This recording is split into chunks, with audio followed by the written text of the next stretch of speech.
Greeting internet friends, welcome to another episode of Dabbling with Dan. Today Dan is dabbling with base jumpers over here on the New River Gorge Bridge near Fayetteville, West Virginia. And we're going to get on over to the other side. We're going to watch people jumping off this bridge with a parachute. Should be very interesting. Yeah. If you find this video moderately interesting, go ahead and subscribe. Go ahead and give a thumbs up. Once you're a subscriber, you can leave a comment. And I hope you enjoy this because this is incredible. I've never seen anything like this. You know, 10 years ago was the last time I was over Bridge Day, and I was flying over a helicopter from my hometown to Charleston, West Virginia, because I just had a massive heart attack. So this video is dedicated to all the heart attack survivors out there. Keep living, keep enjoying life to the fullest. Hope you enjoy this video. What's today's date? 15th? Thank you. West Virginians are so friendly. I love it. But I want to show you all something here. Thank you so much. So we're going to get a jumper here pretty soon. There's one right down there floating. I got a couple rescue boats, jet boats down there. Have a good day. You too. That's so cute. That's why Chanel says that. Yeah. So the bridge is over 800 feet tall at its highest point, and it looks like they have a landing zone with a marker, probably a big white sheet.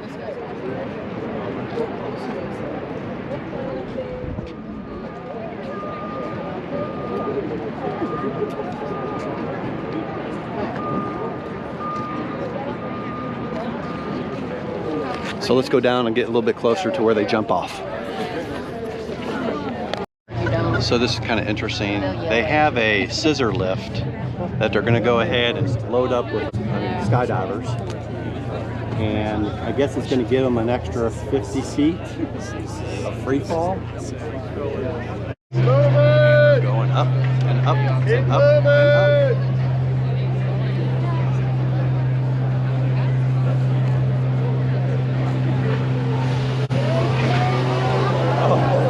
There's the catapult.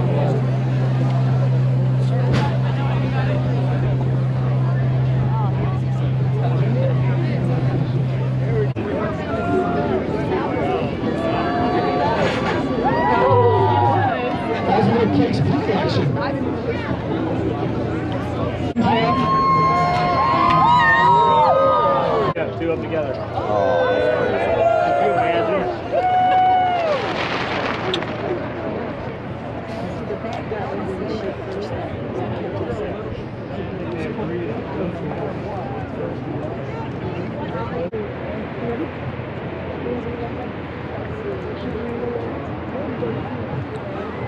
Oh, Randy, we need to go whitewater raft. That water's looking really good.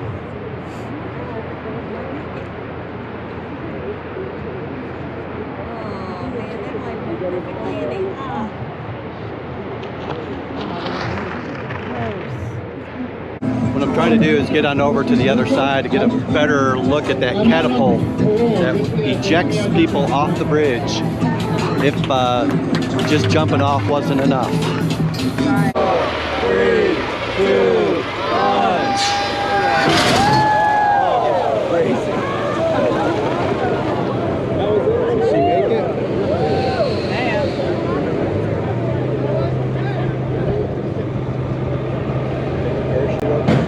At least have a parachute on.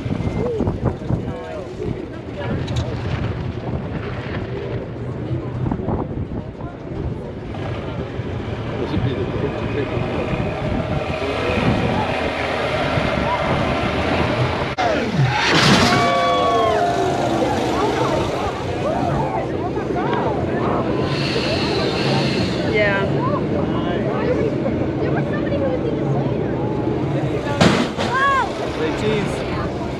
The only way to skydive. 3, 2, 1.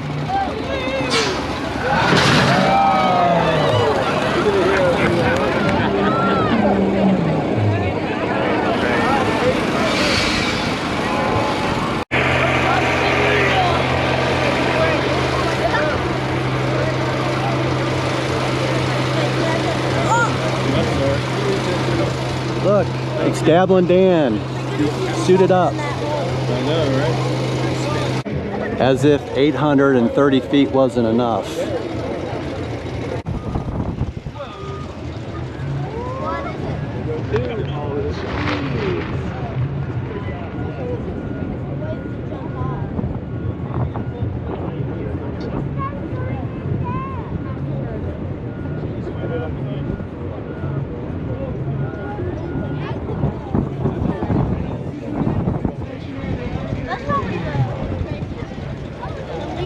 Got somebody ready to jump off there.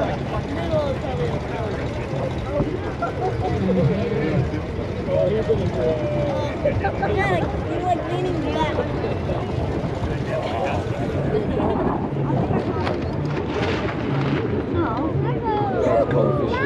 Hi.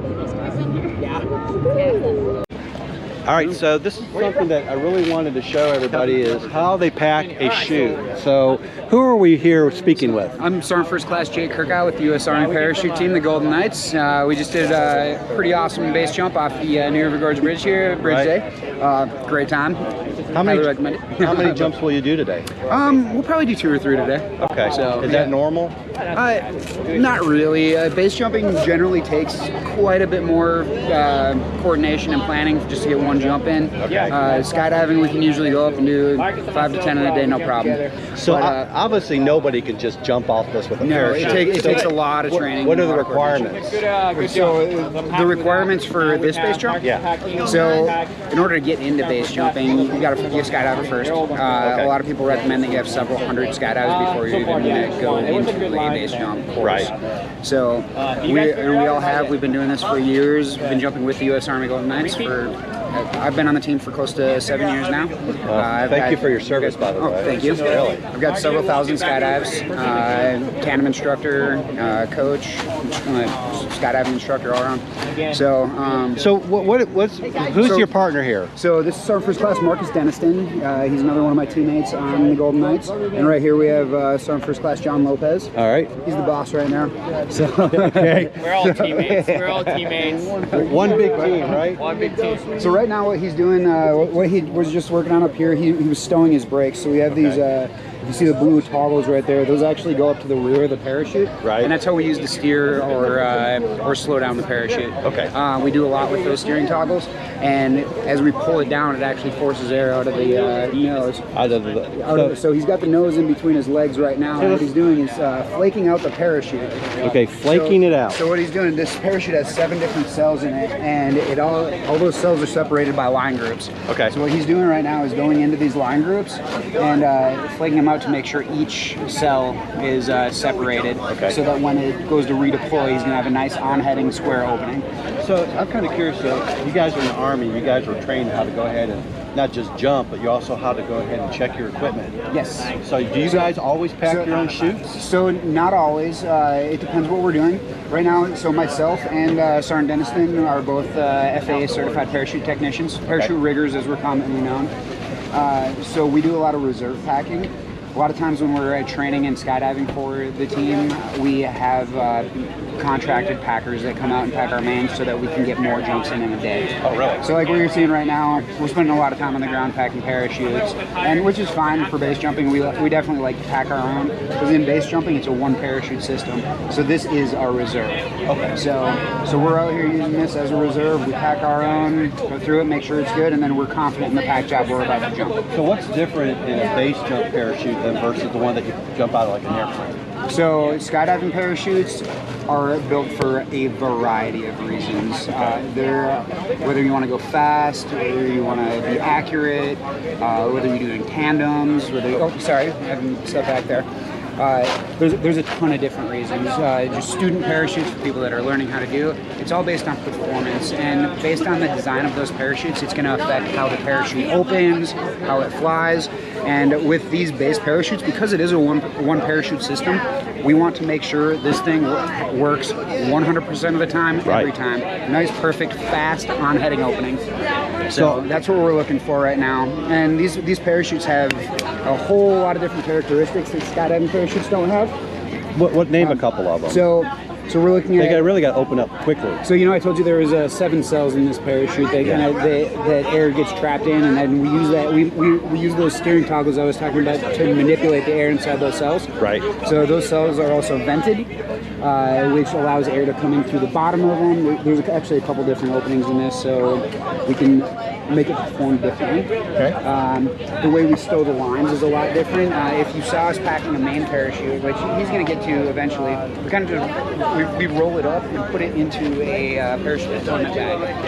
And that deployment bag, and then we stow our lines on the outside of that. Get a nice smooth, long opening that generally, when you're skydiving, you're going about 120 miles an hour or faster when you're at terminal velocity. So we don't want a fast opening. We want a nice slow opening. With this, especially jumping these what we call sub-terminal jumps, where we get off an exit, you're still accelerating, you're not there yet. We need these parachutes to open fast, quick, and be able to perform right away. So we can make it to our landing area safely every time. With this bridge, New Gorge Bridge, it's 800 plus feet. Is that correct? 870 feet. 876 feet. Yep. So, really, after you jump off the bridge, you are deploying your chute? Pretty quickly, yes. Okay. Yeah. Like you saw in the video, he did Sergeant Lopez did a front flip. Sergeant Deniston was videoing him, so he watched him open and then fell past him. Okay. So he went a little bit further. I went off slightly after them, and I just kind of jumped off the bridge and pulled the rail. It was 2 or 3 seconds. Okay. So it wasn't a huge, long delay. Now, are these parachutes, like, you're probably what, 210? I'm about 220 now. Okay, well, sorry about that. Well, I'm a little bit lighter than you are. Let's say I'm 190. Will one chute fit all of us? No. So these are all sized differently to our bodies. We want to order these parachutes to do what we call to be able to get into a specific window of wing loading is what we call it. And so what that means is our total body and equipment weight divided by the weight of divided by the square footage of the canopy. So we want that to be around a 0.6 or a 0.7. It gets a little bit scientific, so that we're loading the amount of wing properly with the weight on our body, which allows it to perform better. It helps with the openings. Right. Yeah. So. Well, I imagine when you guys are in combat and you're jumping off with your equipment, you're going to probably have a bigger canopy. Is that what that's called? So yes, the military freefall canopies they're honestly probably I think they're 360 square feet generally. There's a couple different sizes, but that's generally what you're going to see when guys have the full combat load and they're doing their jumps. And how many jumps can you do with a canopy? I mean, is there a limit? Like It all depends how. So the FAA doesn't regulate these parachutes because these are base jump parachutes and we're not taking them out of an airplane. Okay. But it all depends on how we take care of it and how we maintain it. All of us, like I said, we're certified parachute technicians. We take really good care of our equipment because we want it to last a long time. As he's packing it, he's looking at making sure all the connections. Yeah. So what he's at right now is I told you he was separating those line groups. Right now he's actually taking the line groups inside the parachute and getting them all together in the middle of the pack job, so that when that parachute opens again, it's all material outside of the lines, and we don't have to worry about lines snaking around the material. Because once a line goes outside the material, you're going to have a bad day. Okay. So yeah. Well, listen, I want to say thank you for taking the time. Hey, absolutely. Have a great fun time, and we're going to probably try to find when you're going to jump off next. Awesome. And record that. Sounds good. Channel. All right, guys. I appreciate you. Well, We'll see you out there. I'm jealous. I want to do it, but I guess I got a parachute, right? Get my. The reserve has a free bag that it's packed into to get it into the container. It has like a little pocket on it for the lines. So this is replacing that functionality that would be on the reserve in skydiving. Also, crew parachutes in skydiving. Crew is canopy relative work, where we build canopy formations. Typically, you're going to use this tail pocket because it's a little bit faster, cleaner deployment method for what we do. Stow the lines. This first thing I'm going to do is called the primary stow. This keeps the canopy closed up until it gets to line stretch. So when I pull the pilot chute out, it hits the air and draws back away from me. Right. It's bridle stretch, pops the pins in the container, extracts the parachute. Once the parachute gets to line stretch, then this primary stow comes out and allows the canopy to open.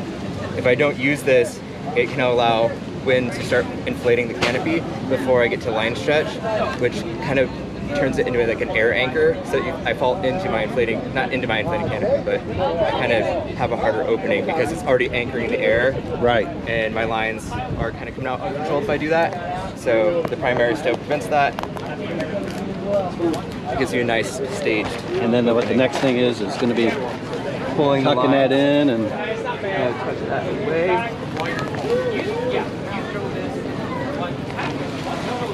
And then the figure 8 my lines. oh, figure 8. I like that. I'm not. I'm part of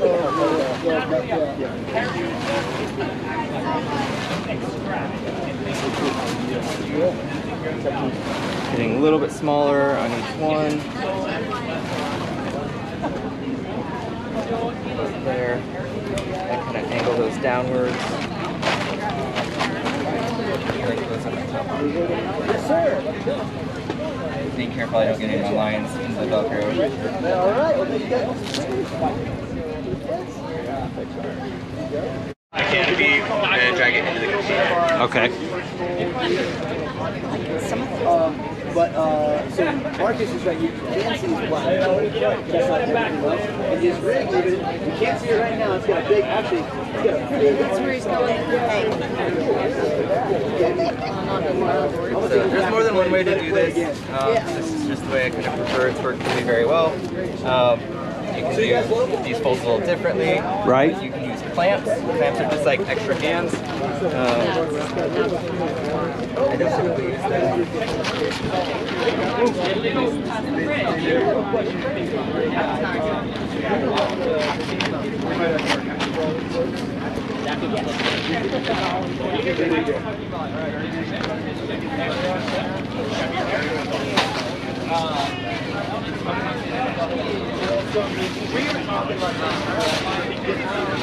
So on average, it takes what about, I'm gathering about 30 minutes to pack a chute to an hour? Once I, so I have a few different rigs. Once I kind of get synced up with that rig, it can take me as little as like 15 minutes. Oh, really? Okay. It just depends. So like Switzerland, I'm usually doing like kind of laps where you get down, pack, go back up to the gondola, get off the cliff, get down and pack. So you can really get into a rhythm and you really get quick at it. You know what? Hey, before I wrap up my video with you, what's your name again? I'm Sergeant First Class Marcus Dunstan. Okay. And you've been serving in the Army's jump team for how long? Since 2016, joined in 2010, 2005 actually, started jumping in 2010. And how many jumps do you have? Total jump skydiving base jumps combined, all things, is just over 6,000. Just to let you know, I have 0. So I want to say thank you to you and your team for giving me the time to go ahead and videotape this. Gentlemen, thank you again for your service. I look forward to watching you guys jump here a little bit later.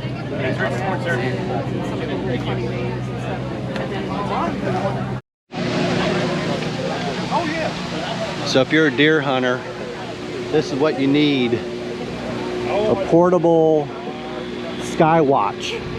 Just drive it out to the field that you want, raise it up, and you can just shoot your deer right outside the window. Have to look for one of those on auction. I'm sure it's coming up soon.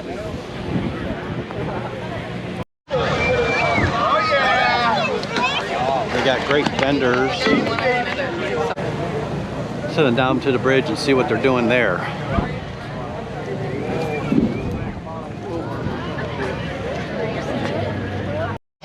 Everything. Oh. It's all antique and vintage treasures. I love these little ones that look like octopuses. She can make a, we can put them on a keychain or a chain.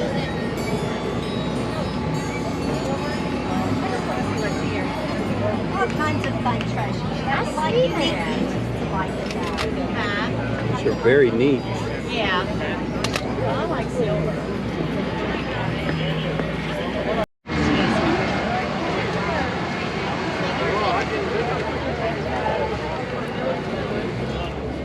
The results could be bad. I like that one.